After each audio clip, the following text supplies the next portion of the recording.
Hi, and welcome back to another episode of the Productive Passions Podcast. Today's episode is an absolute treat. I had the joy of sitting down with a new friend, Dr. Callie Lance, chiropractor and owner of Chattanooga Sports Chiropractic Institute. Callie and I met during the grueling yet rewarding journey of training for and competing in an Ironman competition. And I'm so excited to share this fun and inspiring conversation with you. Callie is an absolute powerhouse of positivity and wisdom. In this episode, we dive into so many nuggets of insight that will leave you feeling energized and ready to take on the world. We talk about why doing hard things is the key to building confidence and proving to yourself what you're capable of. Callie reminds us that while we may not be the answer for everyone, we might just be a vital piece of someone's puzzle. This conversation is packed with empowering messages about trying new things to expand your world, being open to what others can teach you, and flipping seamlessly insurmountable challenges into opportunities by asking, why not me? And if you've ever doubted the connection between physical activity and mental wellness, Callie's insights on how physical exercise can create feel-good outcomes will have you lacing up your sneakers in no time. We also chat about how learning disabilities really can be transformed into superpowers and why the traits of endurance, tolerance, and resilience make endurance athletes some of the most successful business owners. And of course, Callie's call to be your own hype girl or hype guy is a call to kindness and self-belief we all need to hear. Whether you're an athlete, a business owner, or just looking for a little bit of extra motivation, this episode is for you. I would be remiss if I did not take this opportunity to thank Dr. Callie Lance and all the other Chattanooga triathletes who welcomed me into their tribe that weekend in September for some hilly bike riding and a fun Sunday morning swim down the Tennessee River. Dr. Callie Lance, thank you so much for joining me on an episode of Productive Passions. How are you doing? I'm doing fantastic. Thanks so much for having me. I've been looking forward to this. It is a pleasure having you. I will mention to the listeners that the way we met was doing something that's a lot of fun, that's a little challenging. I drove up to Chattanooga, Tennessee, where you are located, and was lucky enough to find out about this lovely group of triathletes that were training for the same race I was training for, which was Ironman Chattanooga. And you guys were kind enough to let me join in on a bike ride and then the next day a practice swim. And that's a big deal, especially the bike ride when you don't know how someone else rides, to let them join your group. That's pretty generous. So I will never forget that kindness that you guys showed me and letting me just hop right in and do, I don't know how many miles we did, 80 or so miles that day. That was a blast. We loved having you. It was fun to have a newbie, so we could give you a little initiation ride to Chattanooga. Boy, was it, it was good. It was very good. I want to back up a little bit and ask you to tell me about yourself, what it is that you do for a living. I am a sports chiropractor, and I have my own business here in Chattanooga, Tennessee, Chattanooga Sports Chiropractic Institute.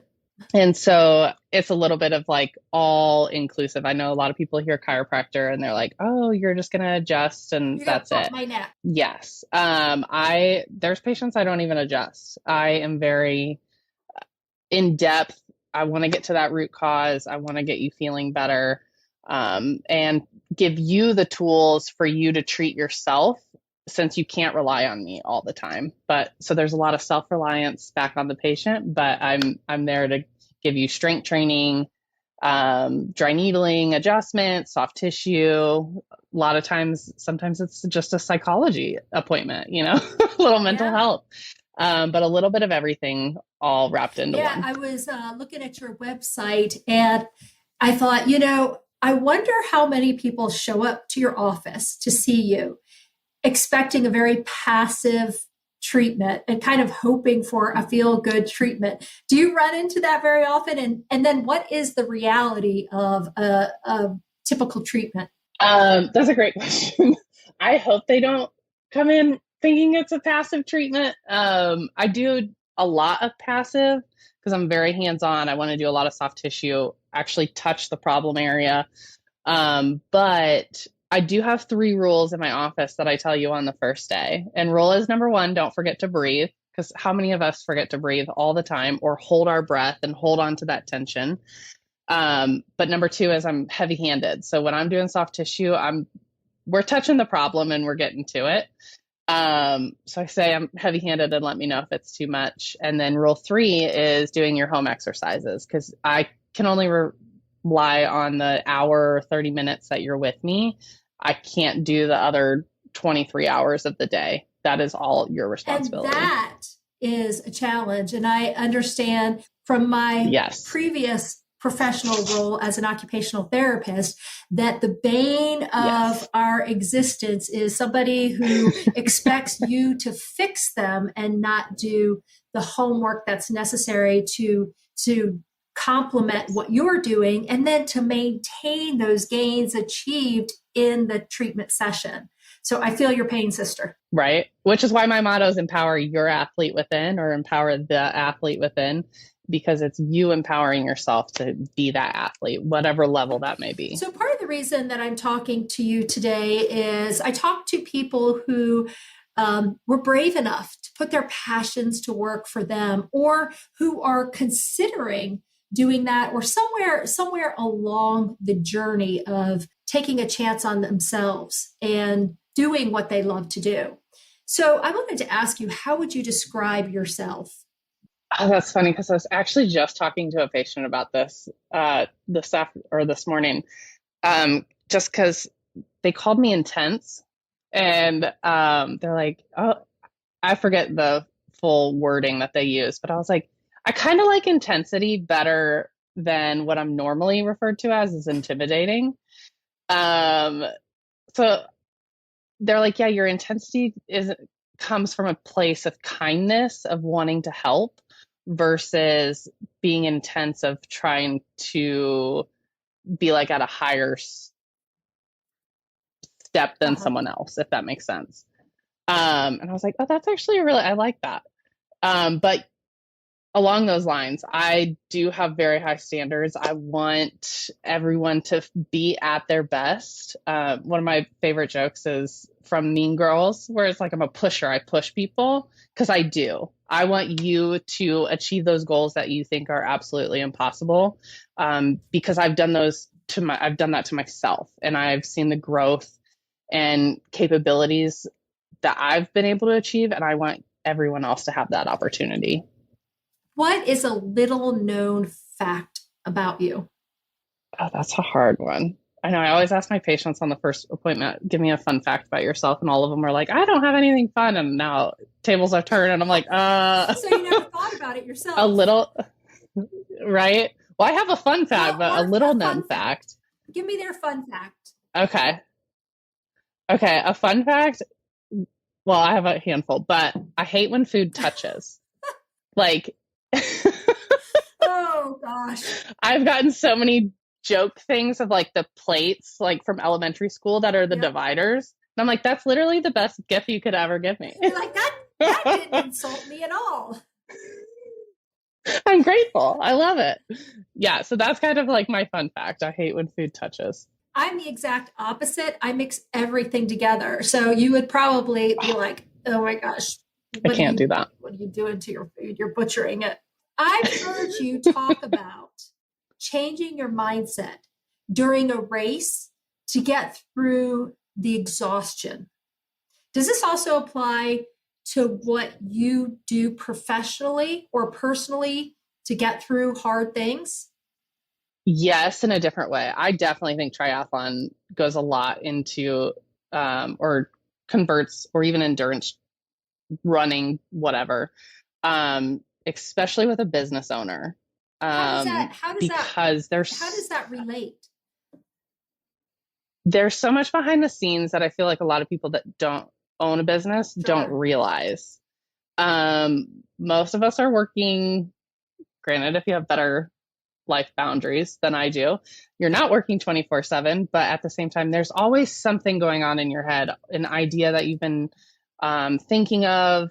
For me, it might be a patient that I'm like, I cannot figure out where this piece of the puzzle fits, but it's definitely a key factor.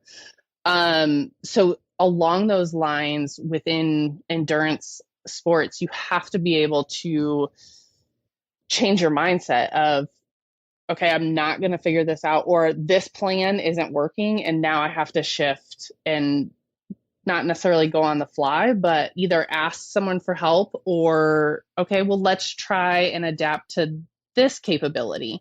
Would this aspect work, without looking at it as a failure and looking at it as another pathway or another route, instead of, oh, well, this failed, I'm done. Is that a conscious thing? It's more of an adaptability. Is that a conscious thing for you, where you go, okay, wait a minute, that's not working. I need to shift the way I'm thinking about this or the way that I'm seeing this? Is that something that you're cognizant of, or does that just happen?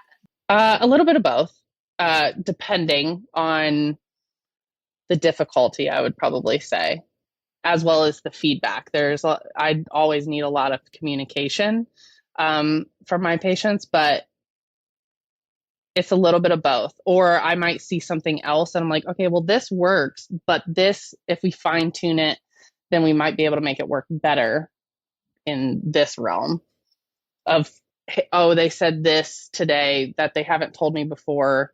Oh, that sparks a whole different thought process. So a little bit of both. I heard in an interview with you that you talk about having ADHD and dyslexia. You know what? That's funny. Not funny that you have that, but funny.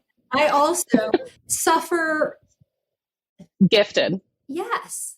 And I sort of pause and stutter a little bit because it's a challenge, right? It's a real challenge to learn. I heard you talk about that too, how you have to learn differently and how frustrating it can be.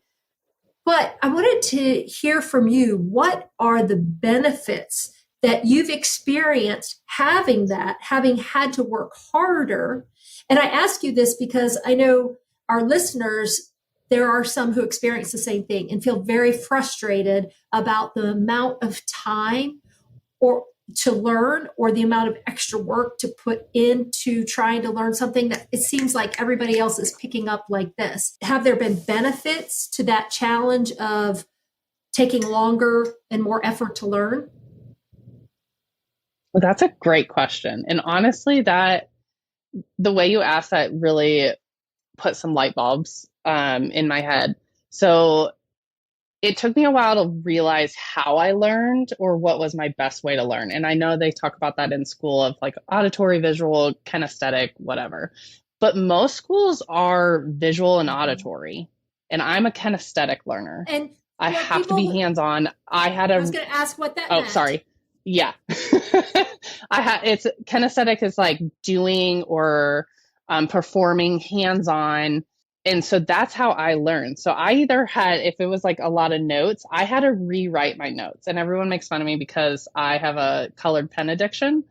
But I had to do it because that's how that stuck in my head. It was each line had to be a different color or like different topics, different colors. And that's how I put it all into my head. But yes, it has definitely been a benefit because it goes hand in hand with my job. I'm very kinesthetic. I learn by touch, and my job is touch and being able to put things through ranges of motion. Anatomy is one of my it was one of my hardest classes, but it ended up being something that I tutored other students in, and it is the whole route of my job. And so I can actually be able to touch that muscle and be like, oh, this is this, and that brings the whole cycle of what that muscle does or whatever I'm trying to do with it. So yes, it is so frustrating because you watch all these other people and they can pick it up and especially memorize things, since I feel like a lot of test taking is memorization. And anatomy especially. I mean, come on. All those muscles, origin, insertion, action, nerve, and actually I think they call it proximal and distal insertion now. But yes, there's a lot of them, and I'm going through, like, I get that. I'm remembering that. That was my challenge class too. And I love anatomy. I mean, it's so cool. But when you think about it from a perspective of memorization, it's really hard. But you probably found some tricks that went, wait, if I don't try to memorize it, but I think about where it is and when that thing contracts, what happens, it makes it more alive, right? Realistic. Yes. Yeah. So definitely, which also for anatomy, they took off spelling points all the time. Really? And of course with dyslexia, that was the hardest thing ever. That is not fair. But it taught me you need to learn how to spell, and that's kind of where some of the cross patterns happen. But it is frustrating, but it also gives you a level up because it makes you find out more about yourself in a way that will help you progress in the long term. So how does that relate to your profession? Not how you do it, but you have a pretty successful chiropractic practice, correct? I like to think so. We're going to be in business 7 years in March. So, so I'm guessing, and I don't want to put words in your mouth, but maybe when you were younger, you felt like you weren't so smart because everybody else was learning really fast and you were really struggling. Would that be fair? Yes and no. Luckily I am gifted. I am pretty smart, but I was very smart in science, and that was about it. Well, let me clarify for a minute, because I don't want to suggest that being dyslexic means that you're not smart, because as we've learned, Einstein himself was dyslexic. So it's not that people with dyslexia aren't smart. In fact, a lot of times it's the opposite. But going through it, again, I can only speak for myself. I always felt like I was not as smart, even though, like you said, I was gifted. But for me, it was English and social studies and some of those kinds of classes. But I thought I wasn't smart because it took me so much longer to get a concept. So I wanted to just clarify that, because it's, it was something even to this day that I'm sensitive about. Even when I went to college, I did not tell my professors that I tested, actually on the recommendation of an earlier professor. They didn't find out till I was in college and had a 4.0 average that I was dyslexic. Yep. One of my professors very kindly came to me and said, have you ever been tested for dyslexia? You just seem to work really hard to get to where all the other students were. And I was quite insulted, I will say, but understandable, but grateful to her. I went and was tested. And then I didn't share it with other professors until another professor came to me and said, do you have a learning disability? Again, I was insulted, but she was very good. And I said, yes. And she said, why haven't you shared that with us? And I said, because I didn't want you guys to think I was stupid. And she said, shame on you, the career that you're going into, that you would say that. So my whole point in all of this is just to encourage people who may have some sort of learning disability, that doesn't mean that you're dumb, number one. And it doesn't mean that you can't be successful and start your own successful business. You're an example of someone who has done that. Yes. It gives you a different lens to see things through. So yes, especially in a school setting where it's so structured, where a lot of people might advance faster than you, but you're seeing the problem or the lesson in a different point of view. So you might come to a different outcome that is not necessarily better, but you just take a different pathway. You take the path less traveled, right? So with mine, I was very gifted in science, and that because it's hands-on, right? You're doing the experiments and that kind of stuff and seeing the results right in front of you, versus where I struggle is math and English, but math because I switch everything around. And so one of my things when I got to starting my own business, it was get rid of what is not your strong suit that will bring you down. So immediately found a CPA and a bookkeeper because I knew those were my two biggest struggles and would take the most of my time. And so I wanted those off my plate so I could still excel at what I would do best. I've learned that you don't have to be the best at everything. In fact, if you, to your point, are able to bring somebody in who is good at that, then it allows you to spend your time doing other things and being creative or spending more time with patients, whatever that is. So finding people who complement what you're good at so that you can have greater bandwidth to continue to create good things or provide more care for individual patients. It's kind of like finding your niche. I know we talked about it a lot in chiropractic school, and I don't know if they did that in occupation school, where a lot of times it's like, well, I can treat anyone. And yes, you can, but what's going to be more exciting to come to work? Do you want to treat that? And I know most people go to athletes. So I'm going to use that as an example as I specialize in athletes, but what makes you that special, or why is that your niche? What do you bring different to the table that other practitioners might not see, or what will bring that athlete to you to relate better to you, if that makes sense? I wanted to ask you about something else I had heard you talk about before you even signed up for an Ironman. And let's back it up for a minute for people who don't know what an Ironman is. It is a triathlon. And do you want to talk about what are the distances? First of all, it's a triathlon. So what is a triathlon?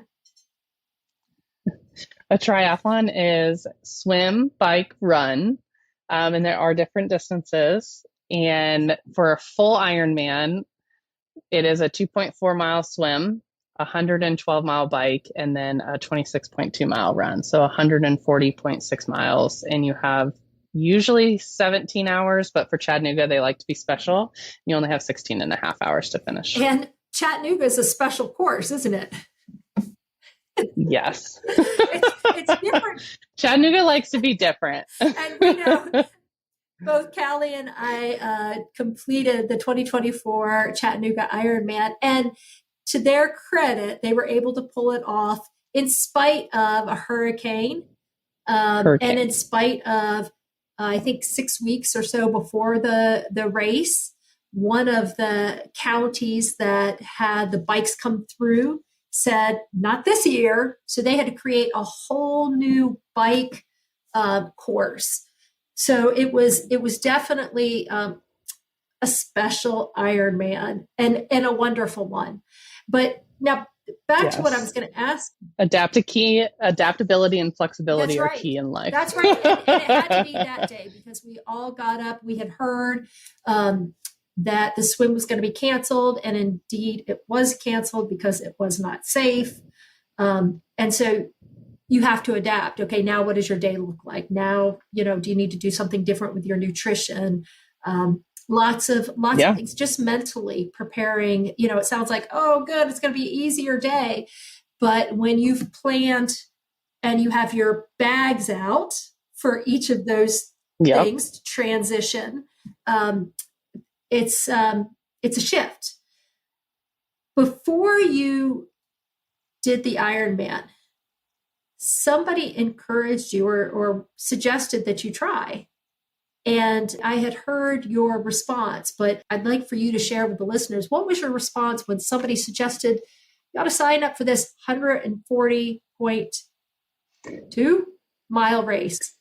So I'm sorry. Don't. Yeah, don't limit yourself, girl. Man, that 0.4 of a mile. Whew, that's big. Up Barton. They'll let you Yeah, know real so quick. what she's talking about is the road you run up. So if you're ever in Chattanooga, Tennessee, go visit Barton. That's just one of the uphills that you get to do multiple times during the race. But tell me about what somebody Yes. suggested for the first time, that you sign up and give the full Ironman a try. Yeah. I had always been an athlete my whole life. I soccer, volleyball. I was a big swimmer, grew up on the water, one of my favorite things. Um, I I did some biking, but never fully, and I hated running. And so when I was a lifeguard and I worked with an Ironman, and she was like, "Oh yeah, I'm going to go out and train." I was like, "What? Why would you do that?" And I was like, "Well, I'll swim with you, but I'm not doing anything else with you." And she was like, "No, you should really do it and look into it. And it's so much fun. You learn a lot. It's a really big challenge." I was like, "There's no way in the world I would be able to get myself to do that." Funny enough, later on down the road, when I was in chiropractic school, I was at my most unhealthiest I've ever been in my life because of the stress. And I was like, if I'm going to talk the talk, I better be walking the walk of getting healthy and taking care of myself. And at that point in time, I was living in St. Louis. And so I was like, you know what? Let me look into this triathlon thing. I think it's something I could do. And that's when I completed my first triathlon, and it was a sprint distance. What's So a that sprint is like a distance? 400 yard swim, I think, 12-mile bike, and then a 5K run, or 3.1 mile running. And I successfully completed it and was like, oh my God, what did I just do? After that, I was able to move to Chattanooga, and that's when I opened up my practice and I joined the triathlon club here, to get inundated and meet new people and kind of stay along the lines of doing the sprints, maybe look at an Olympic, which is like double the sprint distance. And I have And to then say, I'm I got smiling to because I know what happens next. I know how the story goes. it's the gateway drug. And I have a couple amazing patients that were like, you could just do the half Ironman. It's in May, like no big deal. And no And I was big like, deal. well, I'll A work it. half Ironman is It's 70.2 miles. 3. There it is. 1.2 mile swim, 56-mile bike, 13.1 miles running. And I was like, are you insane? There's no way. I'll work the tent. And so that first year, I worked with some massage therapist friends of mine, and I worked the after the Ironman massages, where the athletes can go and get some soft tissue work done. And I got to see all of the different people that cross that finish line. So let's talk about it. Especially let's talk about the different people. How did you know they were different? Well, they were 80 years old. And I was like, what? You just crossed a finish line doing 70 miles, and you have 8 hours to finish in, and you're 80 years old and you're crushing it. No excuse. And yeah, I was like, okay, if you can do it. And they're like, yeah, just a step at a time. And I was like, you're right. It really is just a step at a time. All shapes and sizes, all ages, wheelchairs, scooter. I don't know what they call them. I apologize for anybody who uses the walking aids to do the running. All kinds of strengths and differences that complete these things. You're right. It's like, why not me? Exactly. I was like, if they can do it, I can do it. And so then I got into it, and I was like, well, if I can do a half, that's like the most I'll ever be able to do in my life. And so I stuck with half. I completed my first half Ironman, and that was probably, I think that was more surprising than opening my own business, to be honest with you. Mainly because my goal of life was to be a doctor and have my own practice. So when I achieved that, it wasn't super shocking, because that was always my goal. But when I completed a half Ironman of something I never thought was possible for myself, I was shocked. And then you get the gateway drug, and I was like, you know what? I think I can do a full. after, and especially being here in Chattanooga, where we're lucky enough to have the half and the full Right. Ironmans, you go out there and volunteer, and you get to hear some of the stories. You get to meet some of these amazing athletes. Like I got to meet you, and hearing their stories, and they inspire you, especially when you're out at the 11 p.m. and you're seeing people walking the whole marathon. And you're like, if they can do that and cross the finish line, I can do that. What kind of journey can I learn about myself by completing a full Ironman? How can I push my limit? You and I are talking about triathlons racing, especially the Ironmans, or there's other long distance triathlons as well. But I think that applies to anything that is that hard, that on first exposure to it, you think, not me, I can't do that. And then you do. How is that, being able to accomplish that, led you to maybe doing some other things, or just how you feel about who you are? That's a little shock. That's a loaded question, but it has taught me a lot, but it also has made me be a better practitioner.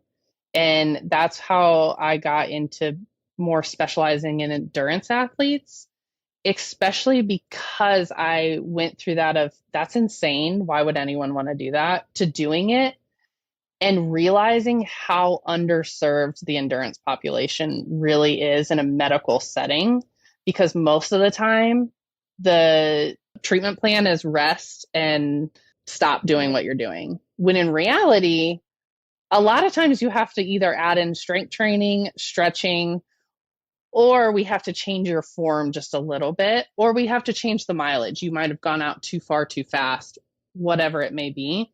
But being able to realize and serve these athletes, that a lot of them are doing it because they want to challenge themselves, or a lot of it's mental health aspects as well, which one of the reasons I did it.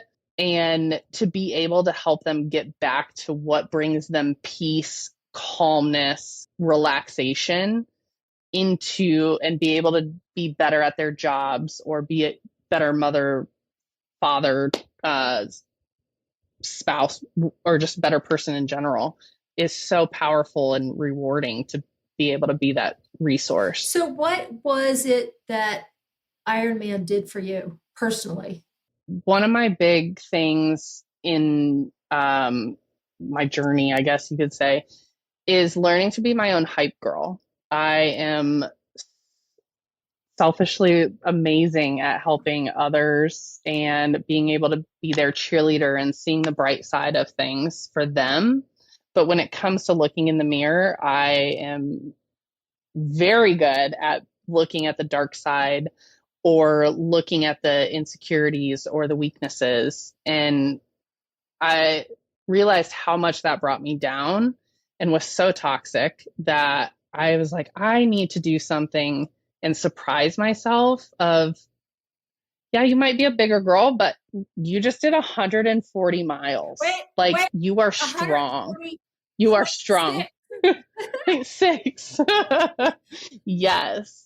You are strong. Look at what your body allowed you to do. Look at what your spirit allowed you to do, rather than always being like, well, you're not fast. You're not up to that capability, or you're not going to podium. And instead of it looking at that way, which a lot of sports take you down that route, looking at it as, I can't believe I just did that. That's so badass.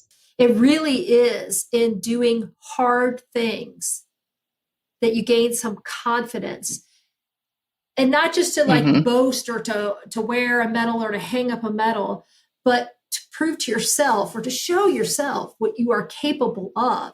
Because you're right, we are our own worst critics. Sometimes the things that we say to ourselves, there's no way we would say that to someone else, or tolerate anybody else speaking to someone in that manner.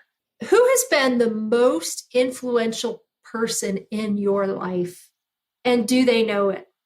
I don't know if I've ever really thought of that, because I feel like there's multiple, and I love to sit back. This sounds like such a creeper, but I love to sit back and watch. I like to observe and listen to people's stories and learn from them, no matter who they are or what they do. But I like to pick and choose from the lessons or from their experiences, and then being able to go, oh, well, I like that, or that's amazing. I want to do that. So I don't know if there's been one specific super influencer in my life. I love to always be learning. So I'm always looking for opportunities to learn something else from someone. That sounds really smart to me, actually. And interestingly, I was talking with my husband and a couple other people recently that there are so many voices out there, right? Influencers and people that are promising you that they're going to bring you this or this, whatever that is. And initially, I was super annoyed with that. And then I thought, well, there are so many different voices. But if you connect with one of those voices and not with the other ones around you, then that's benefited you. So if there's a particular style or a presentation of something that you need to learn, that you need to take away from, then there's no harm in that. So kudos to you to being open to learning from all that you come in contact with, or that comes into contact with you. On the show, we talk about going through really tough times that feel insurmountable when they happen, but ultimately shape who we are or where we are now for the better. I call these personal propellants. They propel me forward, even though I didn't know at the time that would be the outcome. Do you have an example of that in your life? Probably COVID, honestly. I was starting my third year of practice. So still so new. Actually, let me take you back a step further. So like I had mentioned earlier that I always wanted to be a doctor and have my own practice. I thought it was a vet at first, and then I realized that you have to also put the animals down, and I can't do that. So I pivoted, and especially since I was an athlete my whole life, I went to a handful of physical therapists, and watching what they did for a living inspired me, because I was like, I know I can't do a desk job. There's absolutely no way. Also goes back to the ADHD. Totally. I was like, I have to be active. I want to be hands-on. I love the science aspect of things. And you're such a people person. And thank you. But also being able to help people reach their goals, right? And do the things that they want to do. And so with that, I went all the way through college thinking I was going to be a physical therapist. Graduated, applied to 23 or 25 different physical therapy schools, and got waitlisted from all of them because it's such a competitive schooling. But there was also some little nuggets in there or flags, if you will, where I started picking up on things of like, maybe this isn't my right route. And one of them, and I hope no one takes offense to this, but you have to shadow to be able to apply to physical therapy school. And while I was observing, and as I said, I love to observe and pick up on different things, but I was so bored. I felt as in that they were following directions, but they weren't even having a lot of their own creativity and freedom. So it was almost like a factory where it was like down the chain, and everyone was getting the same thing for the same symptoms. When I was like, those were very different mechanisms of injury. Why are they getting the same exercises? Also, why haven't you put your hands on them? I was like, you haven't even touched the patient. And that was not my experience when I had physical therapy. So I was so blown away of a handful of these, because I went to different places to shadow, that it was very cookie cutter. And I was like, this is terrible. I don't like that at all. And one, for my mental stimulation, but most importantly for the patient, they're not getting what they need to get out of this. And there was a couple other things. So I thought I was going to do strength and conditioning coaching because I did that throughout college, for another college that was around for internship stuff. But I knew I wouldn't be fully fulfilled, even though that was a stepping stone. I knew not being a doctor would limit me. And so my sister was a chiropractor in chiropractic school at that point in time. And she was like, you should really try chiropractic. And I was like, absolutely not. I'm not following in your footsteps. I also get that. I do not want to be in your shadow. I've been in your shadow the entire life, being your sister or the younger sister, you know, and I want to find my own pathway. But then watching and observing the different types of chiropractic, as well as the wide scope of practice that chiropractors have, you can focus in on so many different niches while still being a portal of entry care physician and having a lot more freedom or creativity within the patient scope, that you can help them a little bit more than giving a script or here's 3 exercises, go do them. But no, I'm going to sit down and actually listen to the patient. No offense to any PTs or anyone else out there. Just this was my vibe that I wanted to go with. Sit down, get to the root cause, just listen to a patient. Half the time, that is the biggest thing you can do to help someone is listen to their story. And then actually get my hands on them. That releases hormones in general even a hug. And especially with our society being so social media driven and technology driven, the art of touch has been lost. And that is so powerful in a healing realm, let alone we just could do in a whole general. other podcast on that. It was something that I actually used to teach while I was practicing. But it's true. It's so true. People need to be touched, and not just in a very mechanical way.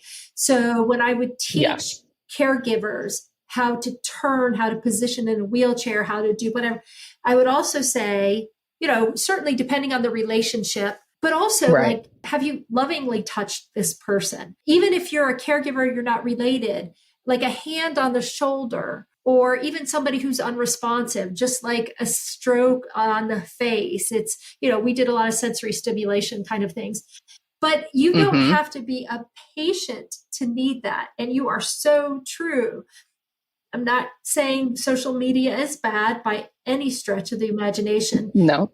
But we can't replace human interaction. Like, we're doing this virtually, but even in the in-person and just the human touch is so incredibly important. So, you know, totally not what we were going to talk about, but I'm glad it came up because I think that is so important. It's validating, it is caring, and it's appropriate when done appropriately. So I'm glad, I'm really glad that came up. A lot of my listeners are people who want to do something different. And the whole purpose for starting this podcast was for the individuals. And I don't mean a handful. So many people that I talked to that said, I hate what I do, or I want to do something different. How do you do something different? And so I always ask about naysayers, because a lot of times we are our biggest naysayer. We're the person talking ourselves out of doing something that's outside of our comfort zone. But in your journey, did you have any naysayers who said, you know, with your learning disability, chiropractic school is going to be really hard for you, or you should join an existing practice because starting your own practice is really risky and you're probably going to struggle more than you need to? Have you had naysayers throughout your journey? And if so, how did you overcome that?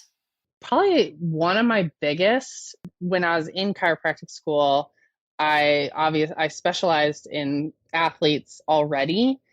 and went and did rotations at the Human Performance Center. So we got to go to Mizzou University, went to St. SLU University, as well as a couple other ones. But one of the biggest things, and where this stands out more, we went to powerlifting competitions. And my partners that I worked with were all male. And I was the only female within that rotation. There was a couple other females within, but I had males that wouldn't let me treat them because I was a female. And they were saying she would not be tough enough for her to get in on my muscles. Because I mean, they're big, even though I worked on D1 football players and they were fine with it.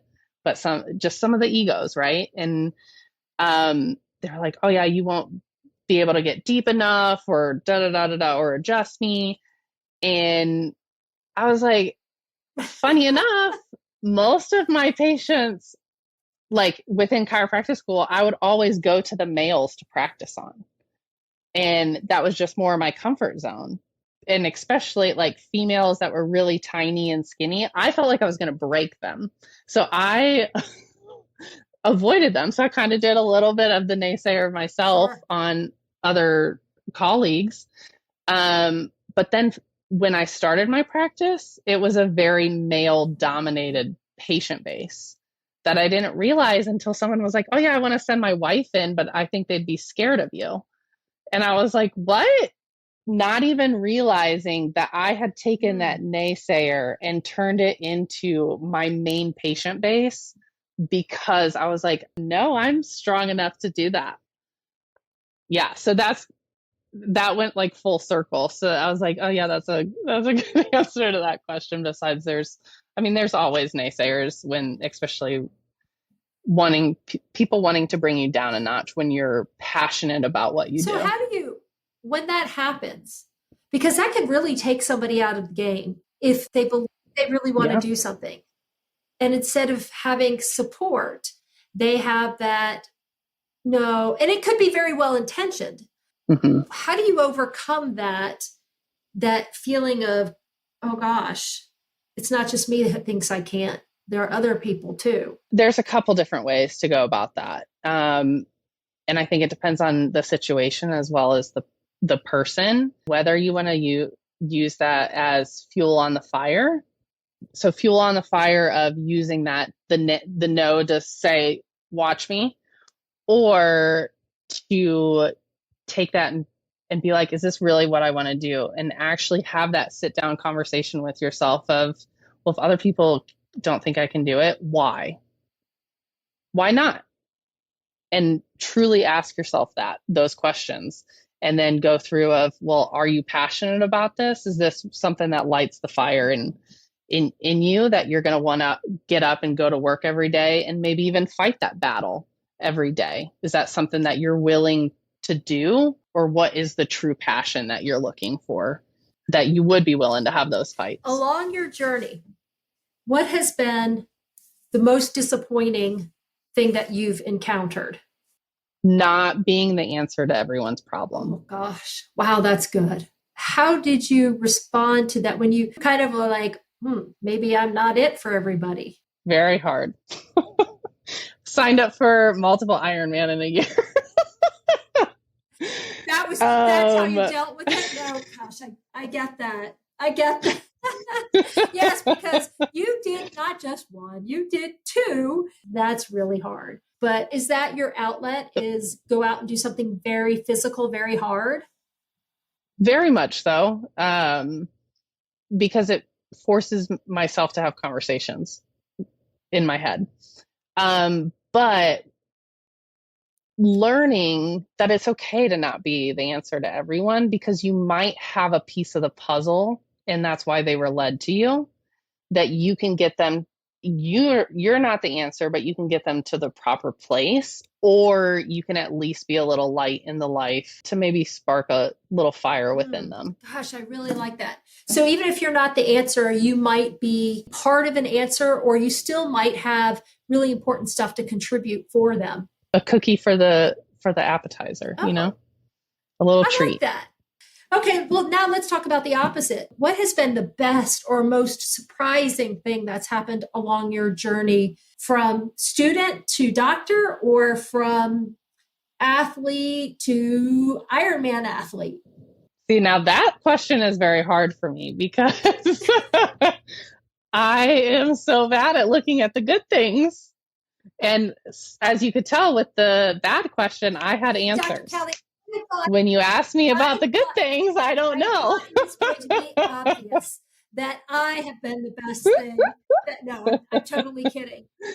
Absolutely. But you're right. You are right. Meeting so many different people and so many different walks of life and learning so many different stories or watching people grow or helping them achieve those goals that they thought were unrealistic or unachievable for them to do, and being able to be a part of that journey and a stepping stone to get them there, but also just meeting a ton of different people and different walks of life that live all over the world. I'm going to try and sum up what you said. Tell me if you agree with this. That trying something new really opens up your world. Yeah, 100%. And I don't know about you, but for me, you're right. It's meeting people from all over and the surprises that brings, like meeting you and Johnny and Blair and Michael and all of these people who welcomed me and that now I've stayed connected with. Not, it's not like we have a conversation every single day, but we stay connected. And it's interesting that you also care. You also care about these people that you've connected with. So maybe sort of the lesson out of that is being willing to try something new, even when it's scary. It is scary, right? Oh, God, yeah. I know. I always say, well, take the leap and hope the parachute opens.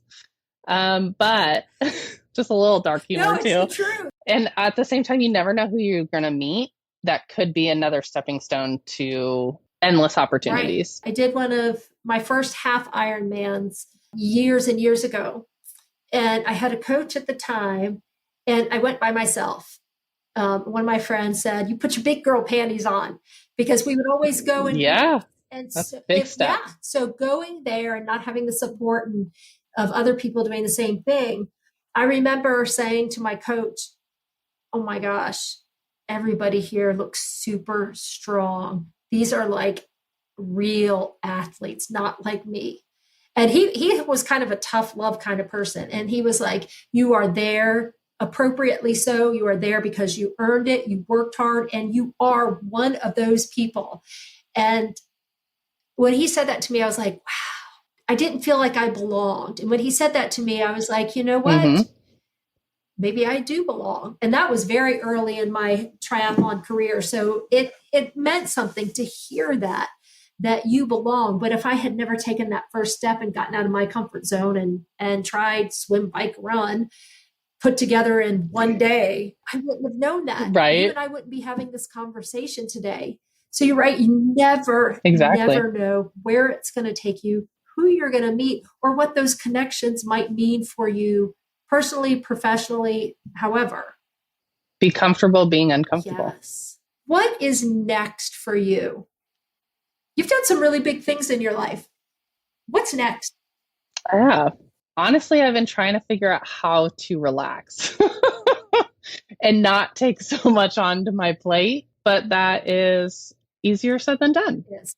And I've noticed, I feel like a lot of things that I go through in life, it brings those kind of people as my patients to teach me lessons, besides the fact of helping them, but just, you peel the layers of the onion back and you take other tidbits from situations, but realizing how detrimental our high stress society is, and realizing that I am most certainly part of that problem. I'm trying to walk my own walk from the talk I talk and find that relaxation and allowing myself to be bored. Not always having to have some kind of stimulation or, heaven forbid, go out and run a half marathon just because I'm bored, which I never thought would be words that crossed my mouth, but allowing myself to sit in my thoughts or allowing myself to put the phone down, put the computer away, not having to work 24/7, not having to have stress about a notification because it has that little red dot. It drives me nuts. But yeah, so this year is all about finding either like a rejuvenation or relaxation within myself. So yours is really about self-evolution. Mm-hmm. I love that. To be the best self for others. I love that. Thank you so much for saying yes and joining me today. I really appreciate your time. And my goodness, it was a pleasure meeting you several months ago. And who knew that this is where we were going to land? But I'm so glad we did. Me too. Thank you so much. I am so grateful to have met you and been able to share a handful of miles with you, as well as another Ironman completion. Congratulations to you as well. on that. Yes. Thank you. And I have a question for you. What's next for you? Since you asked me, what's next for you? Wow. Lots of things unfolding, getting myself out of my comfort zone. And I am going to be putting on a retreat this year. And it's sort of what you were talking so exciting about, because suffering the same affliction of always having to have something to do and then the need for everybody to, not everybody, but the need for my spouse to know how busy I was and how much I've done and all of this, also the same thing, recognizing the importance of slowing down. We know it in training, right? We know we have to take rest so that our muscles can rebuild and we can get stronger. Isn't it funny that it works the same way? We have to take those breaks so that we can get stronger. That's when the gains happen. That's where the gains happen. So maybe you'll have to join me on a retreat this year. Yeah, keep me updated. I would love to. Good. Thank you. Yes, thank you so much for your time and having me on. My pleasure. Don't forget to like, comment, and share if you enjoyed today's show. And don't miss out on future episodes. Visit productivepassions.com and drop your email address to get exclusive behind-the-scenes content and first access to our newest episodes and special events.